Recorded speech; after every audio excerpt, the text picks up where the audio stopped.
یہ بات اس زمانے میں عام ہے کہ لوگ گناہ کرنے میں مخلوق سے ڈرتے ہیں، گناہ کرنے میں مخلوق سے ڈرتے ہیں اور گناہ کرنے میں مخلوق سے شرماتے ہیں، حالانکہ اللہ زیادہ حقدار ہے کہ اسے ڈرا جائے، اللہ زیادہ حقدار ہے کہ اللہ سے شرمایا جائے۔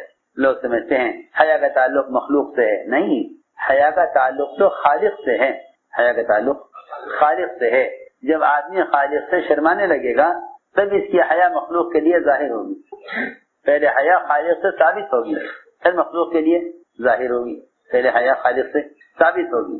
اگر سارے راستے بند کر دیے جائیں گناہ سے بچنے کے لیے، سارے راستے بند کر دیے جائیں اور مسلمان یہ کہے کہ بھئی ہم تو گناہ سے بچ نہیں سکتے، تو اللہ ان کے بچنے کا راستہ نہیں بنائیں گے۔ سنو میں کیا کہہ رہا، اگر کسی مسلمان کے لیے کسی گناہ کو کرنے پر مجبور کر دیا جائے اور سارے راستے گناہ سے بچنے کے بند کر دیے جائیں اور مسلمان یہ کہہ دے کہ اس گناہ سے ہم بچ نہیں سکتے، تو اللہ تعالیٰ بچنے کا راستہ نہیں بنائیں گے، اللہ بچنے کا راستہ نہیں بنائے۔ اور اگر مسلمان یہ کہے کہ نہیں میں اس گناہ سے بچنا چاہتا ہوں، حالانکہ کوئی راستہ بچنے کا نہیں ہے، یہ صرف اگر گناہ کی جگہ سے ایک قدم بھی اٹھا لے تو اللہ رب العزت اس کے لیے راستہ بنائیں گے، اس لیے کہ اللہ تعالیٰ اپنے بندوں پر ظلم کرنے والے نہیں ہیں کہ میرا بندہ گناہ سے بچنا چاہے میں اسے گناہ مبتلا کر دوں۔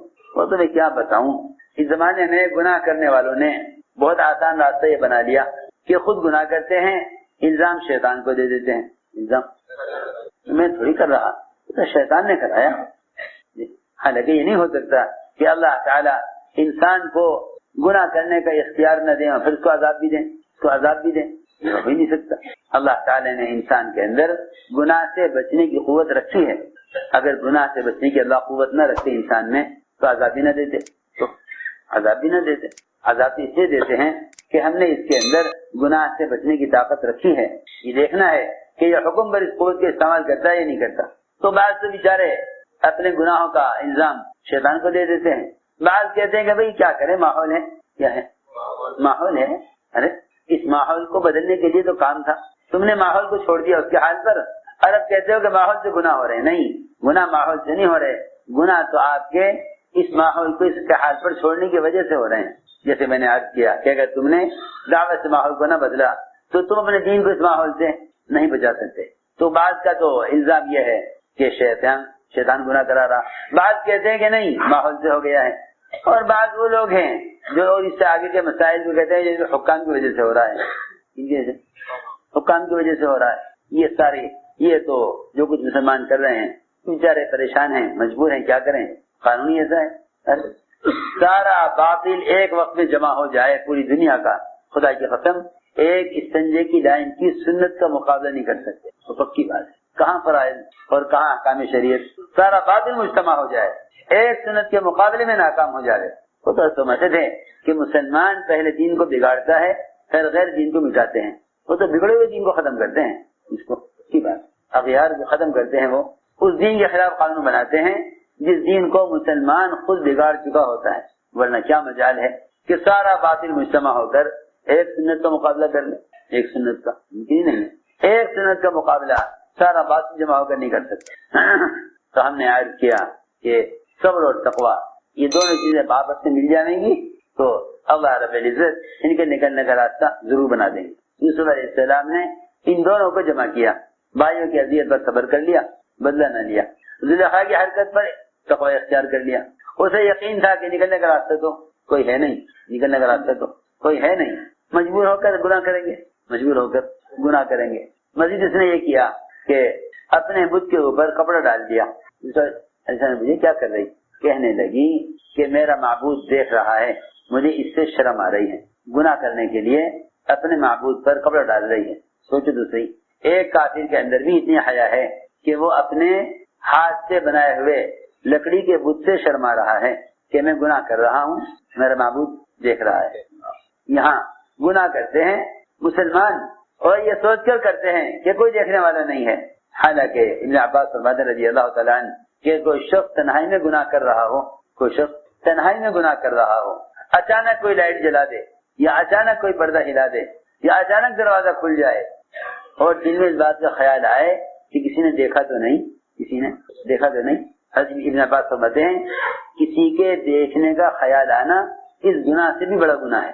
کسی عجیب بات, کسی کے دیکھنے کا خیال, صرف کسی کے دیکھنے کا خیال آ جائے, کسی کے دیکھنے کا خیال صرف, ڈر نہیں یہ کہ وہ اس آدمی سے ڈرتا ہو, نہیں, کوئی عام آدمی بھی دیکھ لے, کوئی عام آدمی بھی دیکھ لے, اگر کسی عام سے عام آدمی کے دیکھنے کا بھی خیال آ جائے, جس کا کوئی خوف نہیں ہے, جس سے کسی سزا کی بھی کبھی خطرہ نہیں ہے, یا کوئی ایسا آدمی دیکھ لے جس کی ہمت بھی نہیں پوچھے گی آپ کیا کر رہے تھے, یہ کہیں کہ اگر اس کے بھی دیکھنے کا خیال آئے تو یہ خیال آنا اس گناہ سے بھی زیادہ بڑا گناہ ہے. سمجھے بات, نہیں سمجھے. ایک آدمی گناہ کر رہا ہے, چھپ کر اچانک دروازہ کھل جائے یا اچانک کوئی پردہ ہلا دے, تو فرمایا کہ جو گناہ یہ کر رہا تھا یہ اتنا بڑا گناہ نہیں, جتنا بڑا گناہ اللہ کے غیر کے دیکھنے کا خیال آنا ہے. یہ بات اس زمانے میں عام ہے کہ لوگ گناہ کرنے میں مخلوق سے ڈرتے ہیں, گناہ کرنے میں مخلوق سے ڈرتے ہیں, اور گناہ کرنے میں مخلوق سے شرماتے ہیں. حالانکہ اللہ زیادہ حقدار ہے کہ اسے ڈرا جائے, اللہ زیادہ حقدار ہے کہ اللہ سے شرمایا جائے. لوگ سمجھتے ہیں حیا کا تعلق مخلوق سے ہے, نہیں, حیا کا تعلق تو خالق سے ہے, حیا کا تعلق خالق سے ہے. جب آدمی خالق سے شرمانے لگے گا تب اس کی حیا مخلوق کے لیے ظاہر ہوگی. پہلے حیا خالق سے ثابت ہوگی, پھر مخلوق کے لیے ظاہر ہوگی. پہلے حیا خالق سے ثابت ہوگی. حیا آپ کے اندر ہے یا نہیں, آپ کے اندر حیا ہے یا نہیں, ایمان ہے یا نہیں. یہ کا حیا اور ایمان ایک ہی چیز کا نام ہے, حیا اور ایمان ایک ہی چیز کا نام ہے, حیا اور ایمان ایک ہی چیز کا نام ہے. الحیا شعبۃ من الایمان, کہ حیا ایمان کا بڑا شعبہ ہے, اور باقی سارا ایمانی حیا ہے, سارا ایمانی حیا ہے. کیونکہ فرمایا اذا فاتك الحیا فعل ما شئت, جب تیرے اندر سے حیا جاتی رہے تو اب تو جانور کی طرح ہے, جو چاہے کر, اب تو جانور کی طرح جو چاہے کر. اذا فاتك الحیا فعل ما شئت, جب حیا ہی ختم ہو جاوے تو پھر آدمی کو کسی گناہ کے کرنے میں کوئی جھجک, کوئی رکاوٹ, کوئی خوف نہیں ہے.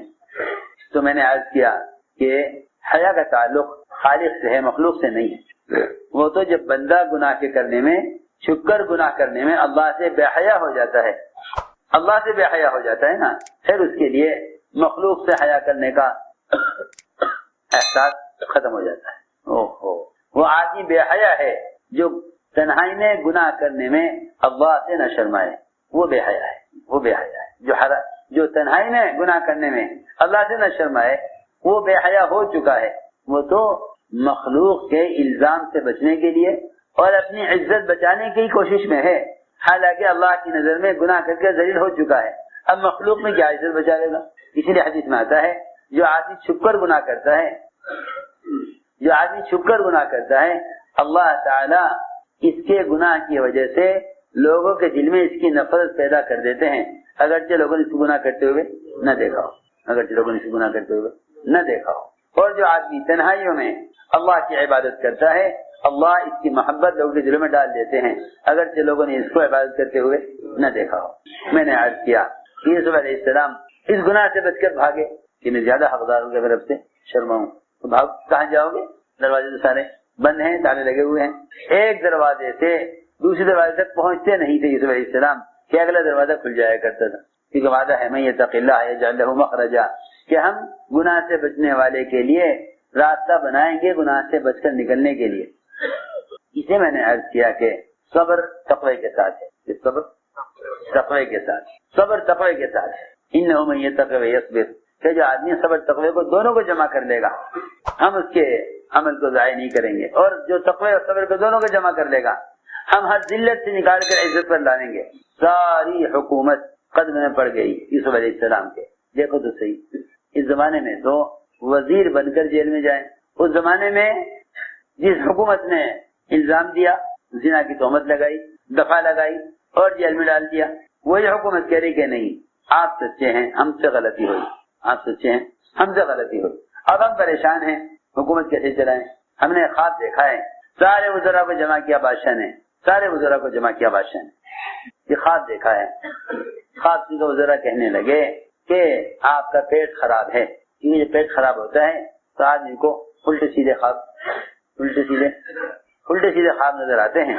آپ کے خواب کا کوئی مطلب نہیں, آپ پریشان ہیں, پیٹ خراب ہے, اس کی وجہ سے دماغ کو جو ہے گیس چڑھ گئی ہے اور آپ کو خواب میں ایسا نیند میں ایسا خواب نظر آ گیا ہے. اس خواب کا کوئی مطلب نہیں ہے.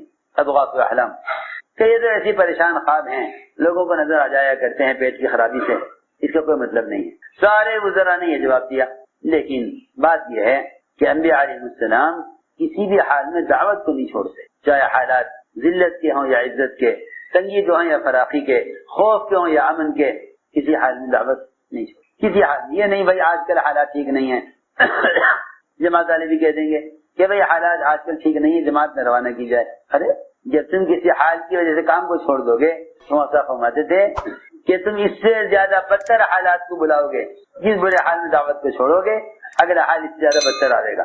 یوسف علیہ السلام جیل میں ہیں، تہمت لگی ہوئی ہے، حالات انتہائی خراب ہیں۔ محمد صلی اللہ علیہ وسلم انتہائی حالات میں ہیں، آپ کے قتل کی کوششیں ہو رہی ہیں، ہر طرف لوگ دوڑے ہوئے ہیں گھوڑے لے کر آپ کی تلاش میں، آپ کو پکڑنے کے لیے، یا قید کریں گے یا قتل کریں گے، آپ کو مکے سے نکلنے نہیں دیں گے۔ اتنے سخت حالات میں فرمایا حضور اکرم صلی اللہ علیہ وسلم نے کہ ہمیں ڈاکوں کے راستے سے لے چلو۔ ہمیں کہاں سے لے چلو؟ ڈاکوں کے راستے سے۔ کیوں؟ کون عقل مند آدمی ہوگا جو سفر کرنے کے لیے تحقیق کرے کہ اس راستے میں ڈاکو ہیں، کہ ہاں جی جس راستے میں ڈاکو ہیں وہیں سے لے چلو۔ کیوں؟ کون آدمی عقل مند ہوگا جو اپنے سفر کو خطرے میں ڈالے؟ یہ بتلائے، یہ معلوم ہوتے ہوئے کہ اس راستے میں ڈاکو رہتے ہیں، کہ ہمیں ڈاکو کا راستے سے جانا ہے۔ کیوں؟ ایک تو یہ سفر ہجرت اتنا خطرے کا، اور مزید خطرہ یہ کہ جانا کدھر سے ہے؟ ڈاکو کا راستے سے۔ بتایا صحابہ نے کہ راستہ تو ہے ہی ہے مدینہ پہنچنے کے لیے، لیکن اس میں خطرناک ڈاکو رہتے ہیں، ہر گزرنے والے کو لوٹتے ہیں۔ کہا کہ ہاں ٹھیک ہے، چلو ڈاکو کے راستے سے، چلو ڈاکو کے راستے سے ان کو دعوت دیں گے۔ ارے بھائی آپ جس راستے پر جائیں گے وہاں بھی تو لوگ ملیں گے، آپ اگر کسی اور راستے سے جائیں وہاں بھی لوگ ملیں گے، ان کو دعوت دے لینا کہ نہیں ان ڈاکوؤں کو دعوت دینی۔ آپ نے بالارادہ سفر ہجرت میں ڈاکوؤں کا راستہ اختیار کیا، ڈاکوؤں کا راستہ اختیار کیا دعوت دینے کے لیے۔